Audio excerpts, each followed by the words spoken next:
శ్రీ విశ్వవాసునామ సంవత్సర ఉగాది శుభాకాంక్షలు. ఈ సంవత్సరం కుంభరాశి వారికి ఎలా ఉండబోతుందో ఇప్పుడు మనం తెలుసుకుందాం.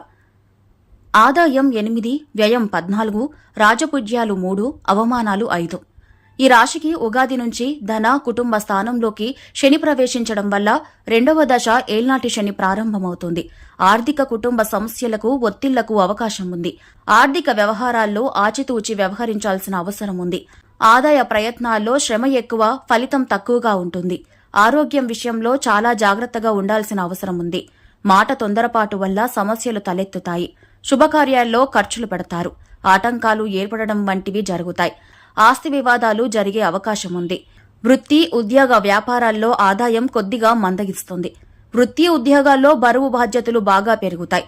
మే 25న గురువు పంచమ స్థానంలోకి మారుతున్నందువల్ల ఏళ్నాటి శని దోషం చాలా వరకు తగ్గిపోయే అవకాశం ఉంది. విదేశీ ఉద్యోగాలు, చదువులకు అవకాశం ఉంటుంది. వ్యక్తిగత కుటుంబ సమస్యల నుంచి విముక్తి లభిస్తుంది. విద్యార్థులు ఘన విజయాలు సాధిస్తారు. ప్రేమ వ్యవహారాల్లో సాఫీగా సాగిపోతాయి. పెళ్లి, ఉద్యోగ ప్రయత్నాలు సఫలమవుతాయి. మే తర్వాత నుంచి ఆదాయం బాగా వృద్ధి చెందే అవకాశం ఉంది. గురువు పంచమ కోణంలో ప్రవేశిస్తున్నందువల్ల ఏళ్నాటి శని ప్రభావం దాదాపు పూర్తిగా తగ్గే అవకాశం ఉంది. అనుకున్న పనులు అనుకున్నట్టుగా పూర్తవుతాయి.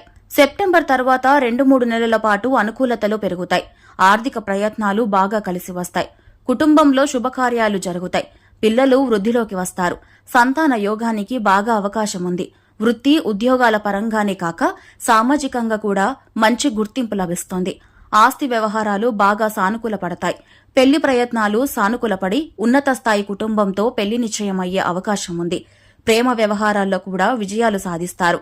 ఈ రాశివారు శివార్చన చేయడంతో పాటు తరచూ నవగ్రహాలకు ప్రదక్షిణలు చేయడం చాలా మంచిది.